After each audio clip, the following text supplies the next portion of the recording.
एक आहे की मी हे नक्की म्हणू शकेन की काँग्रेस नेत्यांनी सांगलीकडे दुर्लक्ष केलं आणि तो मतदारसंघ सोडला की 100% सत्य. चंद्रहार पाटील यांचं जे ग्लॅमर आहे ते कुस्ती शौकीन आणि तरुणांमधलं असलेलं आकर्षण या पोटीचं आहे. की भाजप यात कमजोर नाही आहे. भाजपचे जे नेते आहेत त्याने आपली एक वेगळ्या पद्धतीची मांडणी आणि आपली स्वतंत्र यंत्रणा लावून इथे जी व्यवस्था लावलेली आहे त्यामुळे महाराष्ट्रातील आर पाटील नकोत असं म्हणणारे बहुतांश लोक संजय काका पाटलांच्या पाठीशी उभं राहत गेले. वंचितला मिळालेली मतं ही वंचित आघाडीची नव्हती, ती धनगर समाजाची होती. बरोबर. विशेष करून गोपीचंद पडळकर यांच्यासारखा एक आक्रमक चेहरा त्या ठिकाणी होता. या सगळ्यांना गप्प बसायचं असेल तर संजय काका पाटील ही एक मोठी मात्रा आहे त्यांच्याकडे. आणि ही एक दादा परिवाराला जसं हे झालेलं आहे की लोक आपल्या पाठीशी आहेत, आपण कसंही केलं तर लोक आपल्याला निवडून देतील, या भावनेने त्यांचा घात 2014 आणि 2019 दोन्ही वेळेला झालेला आहे. कथा दंतकथांमधनं ह्या पिढ्यानपिढ्या चालू असलेला एक वाद आहे. दादा आणि बापू म्हणजे वसंतदादा आणि राजाराम बापू हे त्या काळातले थोर नेते होऊन गेले. तर उद्या असं वाटलं की हे फार झालं आता, हे दादा घराणं, बापू घराणं आणि संजय काकांचं घराणं, विशाल पाटील यांनी बंडखोरी केली तर काँग्रेस बऱ्यापैकी त्यांच्याबरोबर राहील. बडा चेहरा जो आहे तो आता सर्वांना माहीत झालेला आहे की ते जयंत पाटलांच्या संदर्भानंच शब्द वापरलं जातं.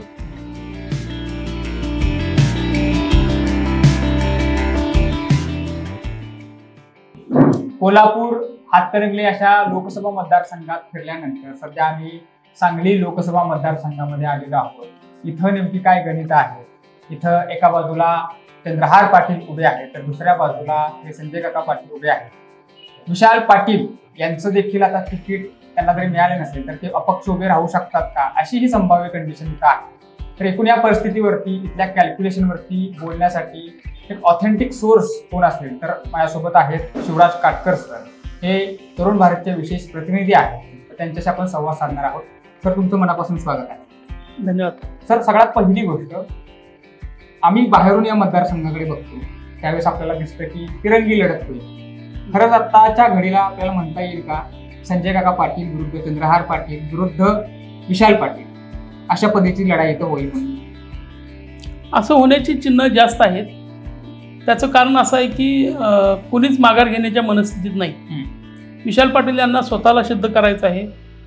संजय काका पाटील यांना तर त्यांच्या पक्षानं उमेदवारी दिलेली आहे आणि उद्धव ठाकरे यांनी स्वतः येऊन चंद्रहार पाटील यांची उमेदवारी घोषित केली आहे. त्यामुळं यामध्ये तडजोड होणं फार मुश्किलीचं बनलेलं आहे. परिणामी इथली लढत ही तिरंगी होईल आणि आणखी एखादा उमेदवार या ठिकाणी, जसं वंचित आणि ओबीसीची जर युती झाली तर प्रकाश शेंडगे सुद्धा इथं येण्यास इच्छुक आहे. अशी एक चौरंगी सुद्धा लढत होऊ शकते. एकूण सर आपण जर बघितलं तर विशाल पाटील हे जे पाटील कुटुंब आहे यांचा गेम झाला अशा पद्धतीचे चर्चा, बातम्या आपल्याला बघायला मिळतात. तुम्हाला काय वाटतं, खरंच महाविकास आघाडीने विशाल पाटील किंवा पाटील कुटुंबाचा गेम केला का? आणि दुसरी गोष्ट म्हणजे विशाल पाटलांना जर त्यांचं कॅल्क्युलेशन योग्य असेल त्यांच्या बाजूने, महाविकास आघाडीच्या बाजूने, तर मग विशाल पाटील यांना तिकीट का नाकारलं गेलं असावं? एक आहे की हे एक परसेप्शन जे आहे किंवा कथा दंतकथांमधनं ह्या पिढ्यानपिढ्या चालू असलेला एक वाद आहे. दादा आणि बापू म्हणजे वसंतदादा आणि राजाराम बापू हे त्या काळातले थोर नेते होऊन गेले आहेत. या दोघांच्या मध्ये काही राजकीय मतभेद होते, काही सामाजिक कारणांवरून होते, धरणाच्या पाण्याच्या प्रश्नांवरून मतभेद होते. त्यामुळे ते वाद हे दुसऱ्या पिढीत आले. जयंतराव पाटील आणि प्रकाश बापू पाटील यांच्यामध्ये ती पिढीत आले आणि आता तिसऱ्या पिढीमध्ये ती चर्चा ही स्वाभाविक आहे. जयंत पाटील यांनी याचा इन्कार केला असला तरी या सगळ्या राजकारणामध्ये ते नाहीत असंही म्हणता येऊ शकत नाही. पण प्रत्यक्ष त्यांनी आपला सहभाग दर्शवलेला नाही आहे. अप्रत्यक्षरित्या जयंतरावांचा सांगली जिल्ह्यातल्या प्रत्येक राजकारणात हात असतोच असं म्हटलं जातं. आणि त्यानुसार जर बघायला गेलं तर एक जो सक्षम उमेदवार काँग्रेसकडे असताना चंद्रहार पाटील यांच्यासारखा एक दुसरा सक्षम उमेदवार उभा करण्याचा एक प्रयत्न झाला. ते अपक्ष लढण्यापासून त्यांची शिवसेनेत उमेदवारी येण्यापर्यंतचा जो प्रवास आहे हा तसा थक्क करणारा, आश्चर्यकारक असा जरूर आहे. पण त्याच्यामागे एक शक्ती आहे हे नक्की आहे. मग ती कदाचित जयंत पाटलांची असू शकते, ती आत्ता तरी उघड झालेली नाही आहे. म्हणजे एकूणच राष्ट्रवादीचा बडा चेहरा या सगळ्या पाठीमागे आहे अशी चर्चा ही चर्चा आहे आणि ही प्रत्येक निवडणुकीमध्ये चर्चा सुरू असते. तुम्ही जयंत पाटील यांचं थेट नाव घेतलं. जयंत पाटील हे यांनीच विशाल पाटील यांचे तिकीट कापले गेले का, कापलंय का असं तुम्हाला वाटतंय? नाही, जयंत पाटलांना दोष देण्याचा अर्थ नाही. कारण एक लक्षात घ्या की काँग्रेसनं गेल्या वेळी सुद्धा हा मतदारसंघ सोडलेला होता. याच वेळी सोडला असताना तो स्वाभिमानीकडे जसं मागच्या वेळी गेला त्यावेळी सुटला नसता तर कदाचित आजची परिस्थिती निर्माण झाली नसती. आणि गेल्या निवडणुकीवेळी दादा परिवारातील आज विशाल पाटील जे लढायला इच्छुक आहेत त्यावेळी सुद्धा इच्छुक होते, पण ऐनवेळी त्यांच्या कुटुंबामध्ये नेमकं लढायचं कोण, त्यांनी लढायचं किंवा जयश्रीताई पाटील या मदन पाटलांच्या मिसेस आहेत यापैकी कोण लढणार असा प्रश्न काँग्रेस समोर होता. आणि त्याचं वेळेत उत्तर या कुटुंबाकडून देण्यात आलं नव्हतं. त्यांची स्वतःची काही कारणं आहेत, पक्षाची काही कारणं आहेत, पण हे झालं होतं. आणि त्याचा परिणाम म्हणून त्यावेळी सुद्धा काँग्रेसनं हा मतदारसंघ सोडला होता. म्हणजे 2014 मध्ये एकदाच पराभव झालेला आणि तसा यावेळी त्यानंतरच्या म्हणजे त्या इलेक्शनमध्ये 1900 इलेक्शनमध्ये विशाल पाटलांचा पराभव हा त्या कुटुंबातला दुसरा पराभव. तसं जर लक्षात घेतलं तर आत्ताची जी वेळ आली आहे याला काही अंशी 2019चा पराभव आणि त्यावेळी केलेलं दुर्लक्ष त्याचा परिणाम सुद्धा जबाबदार आहे. सर तुम्हाला काय वाटतंय, आता एक मला त्याला धरून उपप्रश्न विचारायचा आहे की पाटील कुटुंबाचं आपण मगाशी चर्चा करत होतो त्याच्यानुसार की दुर्लक्ष झालं पुढच्या पिढीमध्ये आणि त्याची अवनती अशी झालेली आहे की विशाल पाटलांना तिकीट नाकारले गेले. याच्यात मध्ये तथ्य आहे का आणि त्याचं काय लॉजिक आहे? लॉजिक म्हणण्यापेक्षा कसं आहे, एक वसंतदादा परिवार आज सुद्धा जे म्हणतं ना की तुम्हाला एक लक्षात घ्या, वसंतदादा परिवार म्हणजे दादा घराणे म्हणजे वसंतदादांचे रक्ताचे नातेवाईक इतकाच हा दादा परिवार कमी नाही आहे. महाराष्ट्रातला वसंतदादा गट हा फार मोठा होता. एक काळ महाराष्ट्रातील सर्वाधिक प्रभावी लोकांचा समूह, राजकीय समूह म्हणून दादा गटाकडे पाहिलं जायचं. त्या गटातले सगळेच नेते नेतृत्व नसल्यामुळे विखुरले गेले जवळपास वसंतदादांच्या मृत्यूनंतर ह्या 30 वर्षांमध्ये 35 वर्षांमध्ये. नाही असं म्हटलं पण जातं की ज्या घरातून तिकीट कन्फर्म व्हायची त्याच घराचं तिकीट हे नाकारले गेले. बरोबर आहे की हे ज्या घरातून तिकीट कन्फर्म व्हायचे ती वसंतदादा तिकीट कन्फर्म करत होते. प्रकाश बापू पाटील यांनी कधी तिकीट कन्फर्म केलेलं नाही.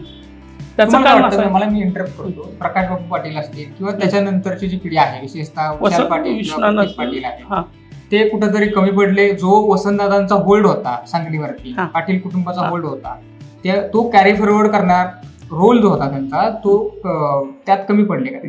त्याला राज्याच्या आणि देशाची सुद्धा परिस्थिती कारणीभूत आहे. दादा राजीव गांधी यांच्या लॉन्चिंगसाठी सुद्धा शक्ती वापरत होते. इतके त्यांचं ज्येष्ठत्व होतं, त्यांचा मोठा आवाज होता, दबदबा होता. लक्षात घ्या, त्या दबदब्या इतपत गाठण्याची क्षमता दादा परिवारातल्या इतर कुठल्याही सदस्याला नंतर गाठता आलेली नाही. विष्णुअण्णा पाटील आणि प्रकाश बापू पाटील यांनी राज्यामध्ये वसंतदादा गटाचं नेतृत्व करण्याचा प्रयत्न केला. मात्र राजकीय परिस्थिती त्यावेळी बदललेली होती. शरद पवार राज्याचे नेते होते. लक्षात घ्या, वसंतदादांनीच आपल्या हयातीमध्ये राजस्थानच्या राजभवनावर आपल्या गटाची बैठक घेतली आणि यापुढे महाराष्ट्राच्या राजकारणात मला लक्ष किती घालता येईल माहीत नाही, पण आज शरद पवार जे चालले ते योग्य दिशेने विचार करून चाललेले आहेत. तर इथनं पुढं दादा गटाच्या कार्यकर्त्यांनी शरद पवारांच्या नेतृत्वाखाली काम करावं असे आदेश दिले होते. त्याचा परिणाम असा झाला की विष्णुअण्णा पाटील यांच्यासहित विजयसिंह मोहिते पाटलांसहित आज महाराष्ट्रातले अनेक दिग्गज हे शरद पवारांच्या नेतृत्वाखाली कार्यरत झाले. पण त्या काळामध्ये जितक्या गतीनं प्रकाश बापू किंवा विष्णुअण्णा यांनी राज्याच्या राजकारणामध्ये स्वतःचं अस्तित्व निर्माण करणं गरजेचं होतं, तर तेवढं ते झालं नाही. त्याची कारणं जशी आता तुम्ही म्हणता की आज विशाल पाटील यांना काही अडचणींना सामोरं जावं लागतं, तसं त्यावेळी विष्णुअण्णांना किंवा प्रकाश बापूंना सुद्धा सामोरं जावं लागलं. पण लोकमत इतकं मोठं होतं, इतका प्रभाव होता वसंतदादांचा की त्यावेळी ते सहज तरून गेले. आणि ही एक दादा परिवाराला जसं हे झालेलं आहे की लोक आपल्या पाठीशी आहेत, आपण कसंही केलं तर लोक आपल्याला निवडून देतील, या भावनेने त्यांचा घात 2014 आणि 2019 दोन्ही वेळेला झालेला आहे. लोकांची भावना आहे. पण हे लक्षात घेतलं पाहिजे की मतदान करणारी ती पिढी आज अस्तित्वात आहे का याचा त्यांनी विचार केला पाहिजे. कारण दादांच्या मृत्यूनंतरची 35 वर्ष 1989 ते 2024 आपण याचा विचार केला पाहिजे.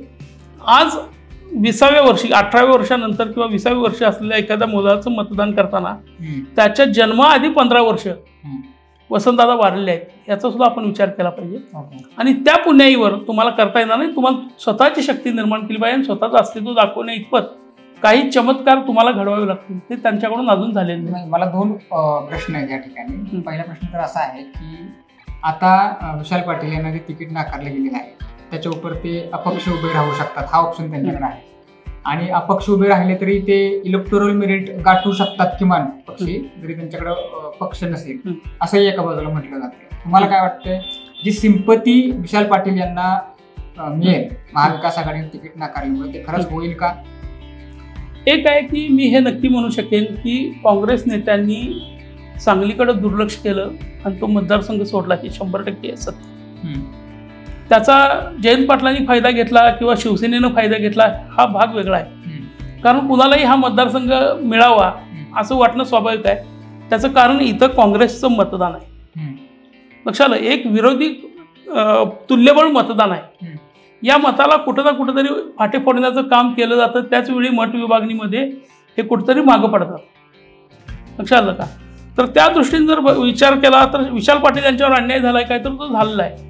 पण त्याला काही अंशी कारणीभूत काँग्रेस सुद्धा आहे आणि त्याचबरोबरीनं विशाल पाटील सुद्धा आहे. 9 महिन्यांपूर्वी सिद्धरामय्या हे सांगलीत आले होते. त्यावेळी नाना पटोले यांनी विशाल पाटील यांना सांगितलं होतं की तुम्ही लोकसभेचे उमेदवार आहात, लोकसभेच्या तयारीला लागा. त्या काळामध्ये त्यांनी दौरे केले, खाजगी दौरे केले, हे सगळं सत्य आहे. पण केवळ व्हर्च्युअल प्रचार म्हणजे प्रचार नव्हे, लोकांच्या मध्ये मिसळणं हा जो भाग आहे त्या बाबतीत ते काही अंशी मागं पडले. त्याचा परिणाम एक इलेक्टोरल मेरिट जर बघितलं तर संजय पाटील आणि विशाल पाटील ही तुल्यबळ लढत आहे. कारण ही 2 राजकीय व्यक्तींची लढत आहे. चंद्रहार पाटील यांचं जे ग्लॅमर आहे ते कुस्ती शौकीन आणि तरुणांमधलं असलेलं आकर्षण या पोटीचं आहे. त्याच्याबरोबर शिवसेनेची जी काही सहानुभूती निर्माण झाली आहे राज्यात, त्याचा इथं सांगली जिल्ह्यात किती प्रभाव पडेल हा प्रश्न आहे. कारण नक्कीच आहे की शिवसेना इथं जरी अस्तित्वात असली तरी त्यांचं अस्तित्व हे राजकीयदृष्ट्या यश मिळवणारं नाही आहे. सामाजिक आंदोलनं, मोठी आंदोलनं किंवा वेगळ्या एखाद्या भूमिकेमध्ये, राजकीय भूमिकेमध्ये त्यांनी बजावलेली भूमिका असू शकते. पण राजकीयदृष्ट्या कुठेही अजून शिवसेना एस्टॅब्लिश झालेली नाही. त्यामुळे शिवसेनेचं जे मतदान आहे हे एका भावनेवरचं मतदान आहे आणि ते ज्यावेळी संधी मिळते त्यावेळी जसं जतमध्ये, मिरजेमध्ये किंवा शिराळ्यामध्ये, तासगावमध्ये ज्यावेळी शिवसेनेचे चांगले उमेदवार उभे राहिले त्यावेळी त्यांनी 30-40 हजार मतं घेतली आहेत. किंवा महापालिकेला सुद्धा एकही निवडून येईल असा उमेदवार नव्हता की ज्याच्याकडे आर्थिक पाठबळ आहे. पण तरीसुद्धा महापालिका क्षेत्रामध्ये शिवसेनेला पडलेली एकूण मतं बघितली तर ती 50-55 हजारच्या पुढे आहे. म्हणजे त्यांचं मतदान आहे. लोकसभा निवडणूक हा एक मोठा स्पॅन आहे. बरोबर. तर एवढ्या मोठ्या स्पॅनवरती चंद्रहारदादा पाटील जे उभे आहेत त्यांना लोकसभेचं इलेक्टोरल मेरिट ऍक्च्युअल पातळीवरती गाठता येईल का? ग्राउंड लेवलवर तशी परिस्थिती नाही. हे हा कसा आहे की हा एक इमेजचा खेळ आहे फक्त त्यांच्या बाबतीत. चंद्रहार पाटील यात यशस्वी होतील किंवा नाही होतील हा तो त्यांच्या प्रचारावर आणि ते स्वतःचा प्रभाव कसा पाडू शकतात याच्यावर अवलंबून आहे. तो नव्या पिढीवर. जेव्हा इलेक्शनला उभं राहायचं आहे त्यावेळेला बूथ उभारणीपासून गावोगावला तुमचे लोक असणं हे फक्त 2 पक्षांच्याकडे आहे. ते आहे भाजप आणि काँग्रेस. बरोबर. आणि त्यांची ही लढाई आहे हे 100%.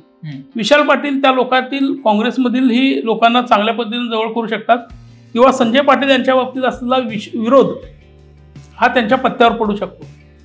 पण त्याच्याचबरोबरीनं दुसऱ्या बाजूला आपण ह्या सगळ्यात भाजपला कमजोर म्हणू शकणार नाही आहे. त्याचं कारण एकच आहे की भाजप यात कमजोर नाही आहे. भाजपचे जे नेते आहेत त्याने आपली एक वेगळ्या पद्धतीची मांडणी आणि आपली स्वतंत्र यंत्रणा लावून इथे जी व्यवस्था लावलेली आहे त्याचा एक फायदा त्यांना होत असतो.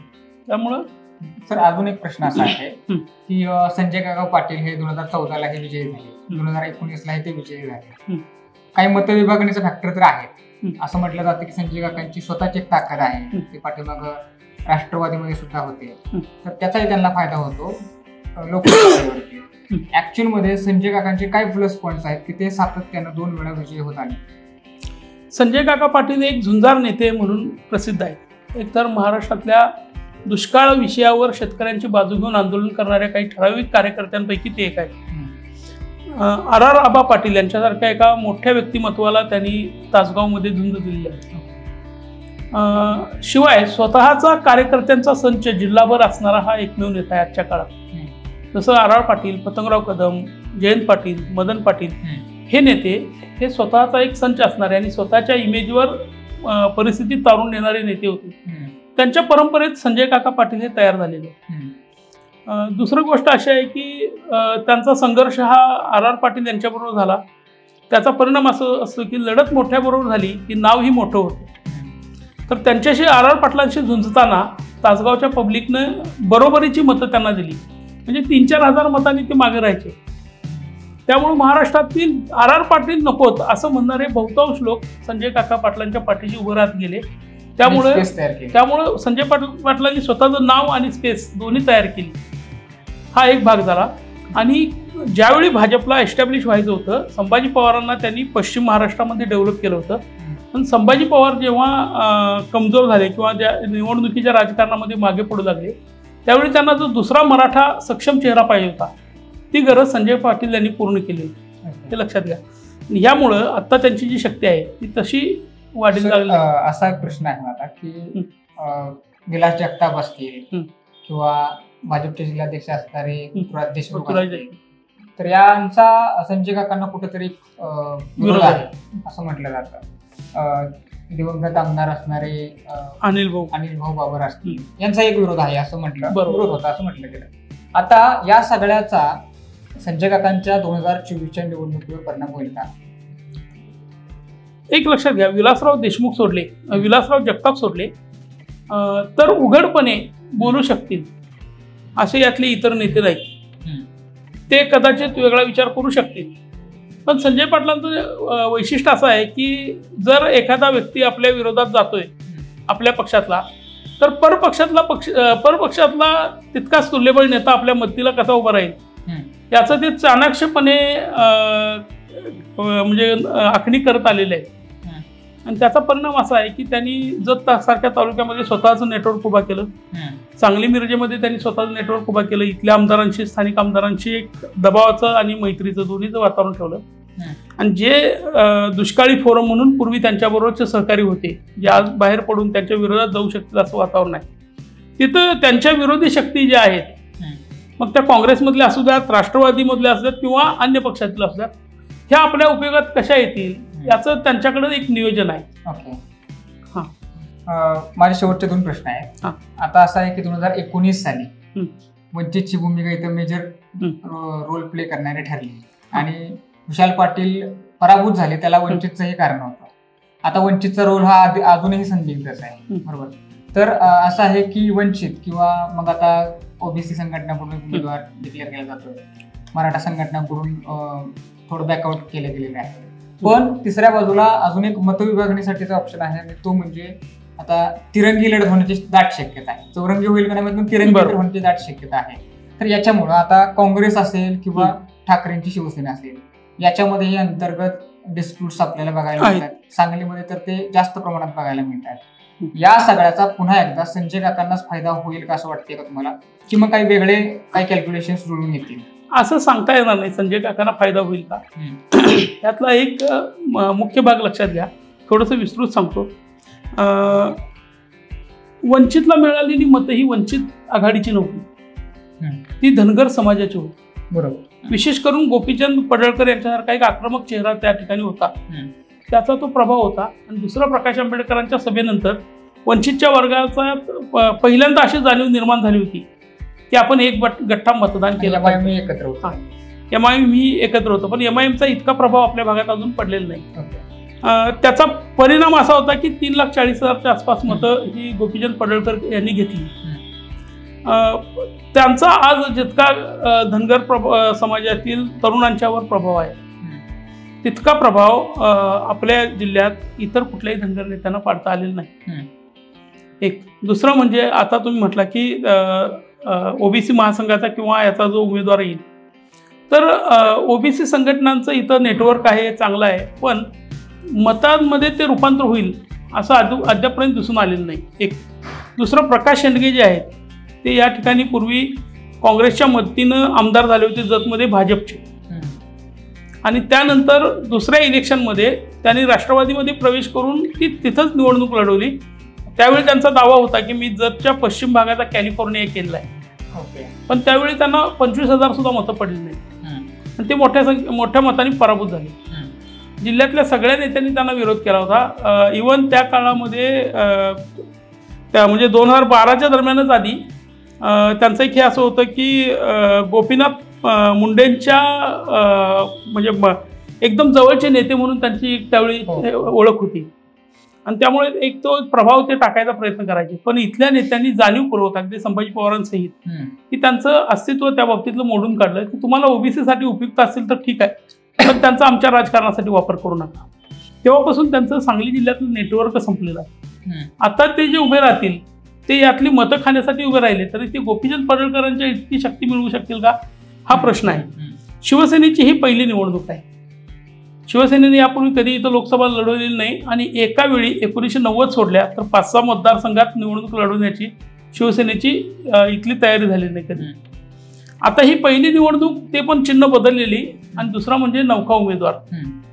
त्याचं स्वतःचं ग्लॅमर आहे त्या जीवावर आणि काही उद्धव ठाकरेंच्या सभा किंवा संजय राऊत, आदित्य ठाकरे, सुषमा अंधारे यांच्या सभा आणि इथले कार्यकर्ते जितक्या जोमानं पळतील त्याच्या जोरावरच हे चालणार आहे. कारण काँग्रेसचं किती साथ मिळेल याचं माहीत नाही. जर विशाल पाटील यांनी बंडखोरी केली तर काँग्रेस बऱ्यापैकी त्यांच्याबरोबर राहील आणि काही ठिकाणी असंही होईल की आज जे काँग्रेसचे लोक म्हणतायत की आम्ही विशाल पाटलांच्या पाठीशी ठाम आहोत, हेच लोक कदाचित संजय काकांच्या प्रचारात असतील. आणि जे लोक, एक गमतीशीर गोष्ट आहे की जे लोक आज म्हणतायत की संजय काकांना बदला आणि पक्ष देईल तो उमेदवाराचा प्रचार आम्ही करायला बांधलेला होता असं ज्यांनी भाजपला सांगितलं होतं, ते लोक कदाचित त्यावेळी उलट होऊन विशाल पाटलांसाठी सुद्धा काम करताना दिसतील.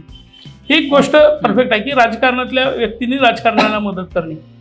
आता चंद्रहार पाटलांचं एकच आहे की ह्यांच्यासाठी नवीन मतदार जो आहे हा नवीन मतदार, युवा मतदार हा त्यांचं लक्ष आहे आणि त्यात ते किती यशस्वी होतात त्याच्यावर त्यांचं अस्तित्व अवलंबून आहे. सर, आता शेवटचा प्रश्न आहे माझा की असं चर्चा पाठीमागं झाली होती की तासगाव कोटे महाकाळ म्हणजे आता संजय काका पाटील आहेत तेही तिथूनच आहेत, आराराबांचं विरोधक हे त्यांना म्हणलं जातं. असं म्हटलं जातं की तासगावचा एक आमदार एक खासदार अशी एक चर्चा पाठीमागे इथं होती. आता भारतीय जनता पार्टीला सपोर्ट करून राष्ट्रवादीचे काही नेते इथं अंतर्गत संजय काकांना मदत पुरवत आहेत का, हा माझा प्रश्न आहे. दुसरी गोष्ट म्हणजे जो बडा चेहरा असं एक नाव आत्ताच्या घडीला एक बातम्यामधून येत होतं विशाल पाटलांचे पाय खेचण्यासाठी, तो बडा चेहरा नेमका तुमच्या मते कोण आहे? अर्थात हे नेते अंतर्गत कॅल्क्युलेशन्स जुळवून संजय काकांना बळ पुरवत आहेत का? कारण का वसंतदादांचे जे कुटुंब आहे ते पुन्हा इस्टॅब्लिश होऊ नये आणि पुन्हा एकदा राजकारणामध्ये पुढची प्रोग्रेसिव्ह भूमिका घेऊ नये असं काय आहे का? बडा चेहरा जो आहे तो आता सर्वांना माहीत झालेला आहे की ते जयंत पाटलांच्या संदर्भानंच शब्द वापरला जातो. जयंतरावांनी नेहमीप्रमाणे त्याचा इन्कार केलेला आहे आणि राजकारण्याचा नकार हा होकार असतो असं आपण म्हणायला काही हरकत नाही. जयंतराव त्यांची शक्ती दाखवण्याचा प्रयत्न सातत्याने करत असतात. तो वसंतदादा परिवारासाठी आहे असं म्हणता येत नाही. त्याचं कारण असं आहे की ज्या लोकांनी पूर्वीच्या काळात जयंतरावांना विरोध केलेला आहे अशा तालुक्यातले जे नेते आहेत ते कधी पतंगरावांना विरोध करायचे, कधी आर पाटलांना, म्हणजे मंत्रिपदावर असणाऱ्या प्रत्येकाला विरोध करणारे जिल्ह्यातील काही असंतुष्ट आमदार होते. या सगळ्यांना गप्प बसायचं असेल तर संजय काका पाटील ही एक मोठी मात्रा आहे त्यांच्याकडं. या लोकांशी विरोध न पत्करता, या लोकांशी झगडा न करता केवळ संजय काका पाटील हे जर मोठे झाले तर ते एकटेच सगळ्यांना त्यांच्या तालुक्यामध्ये त्रास देऊन त्यांना तिथंच बसवून ठेवू शकतात. हे माहीत असणारे जिल्ह्यातले अनेक नेते आहेत. त्या सगळ्या नेत्यांना असं वाटत असतं की संजय काका पाटील निवडून आले तर ते काही आपल्या विरोधात जाऊन काही करणार नाही. ते ज्यांच्या विरोधात करतात त्याच्यामुळं आपलं राजकारण व्यवस्थित चालते. आपल्याला राजकारणामध्ये यांना शत्रू करायची गरज नाही आणि अप्रत्यक्षरित्या ते त्या सर्वांचा काठा संजय काकांना मदत करून काढतात. आता हा परसेप्शन किंवा हे जे कथानक रचलं गेलं की जयंत पाटील दादा घराण्याच्या विरोधात, तर तो दादा आणि बापूंचा वाद जो आहे ना तो आता लयाला गेलेला आहे. आता असं आहे की जसं जयंत पाटलांनी स्वतःचं अस्तित्व, स्वतः नेतृत्व सिद्ध केलं तसं विशाल पाटील आणि प्रतीक पाटील यांना स्वतःचं नेतृत्व सिद्ध करून दाखवावं लागेल. त्यांना वसंतदादा बनवून दाखवावं लागेल किंवा किमान प्रकाश बापू पाटील बनवून दाखवावं लागेल. ते त्यांनी बनवून दाखवलेलं नाही. केवळ घराण्याच्या पुण्याईवर काही काळ त्यांना चालू शक्य होतं, पण आता इथनं पुढं केवळ प्रचार आणि व्हर्च्युअल प्रचारावर नव्हे तर लोकांशी प्रत्यक्ष कनेक्ट होऊन त्यांच्या सुखदुःखात जर ते सामील झाले तर हे पुढचं राजकारण करू शकतात. हा एक मूळ मुद्दा हे लक्षात घ्या.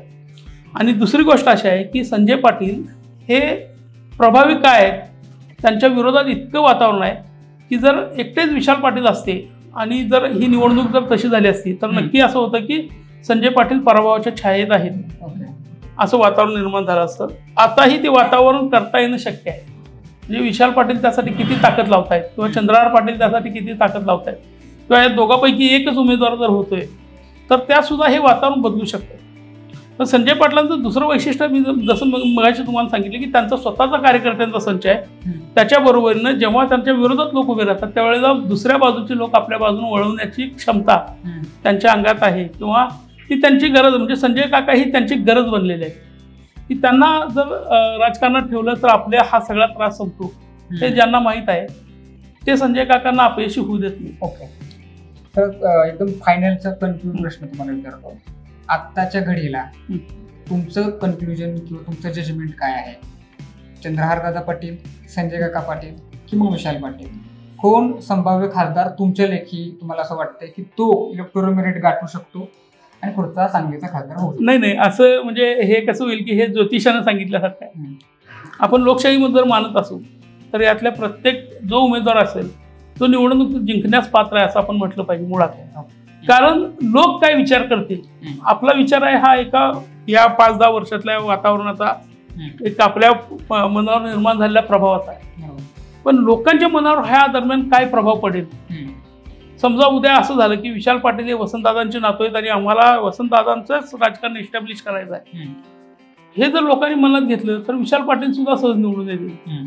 जर उद्या असं वाटलं की हे फार झालं आता, हे दादा घराणं, बापू घराणं आणि संजय काकांचं घराणं, जाऊ दे एक नवा चेहरा, तर लोक असाही विचार करू शकतात. म्हणजे लोकांच्या विचार करण्याच्या क्षमतेवर आपण की ते असंच वागतील असं मी तरी म्हणू शकणार नाही. एक नक्की आहे की हे 2 तुल्यबळ उमेदवार होते, विशाल पाटील आणि संजय पाटील. मत विभागणी ही होणार आहे, चुका ह्या झालेल्या आहेत. त्याला चंद्रहार पाटलांना दोष देण्यात अर्थ नाही. चंद्रहार पाटलांनी स्वतःहून स्वतःची उमेदवारी जाहीर केली होती. आणि जेव्हा गेल्या महिनाभर जेव्हा चर्चा होती आणि मतदारसंघ अजून सुटलेला नव्हता त्याचवेळी काँग्रेस नेत्यांनी हस्तक्षेप करून तो मतदारसंघ सोडवून घेतला. तर गोष्ट वेगळी होती.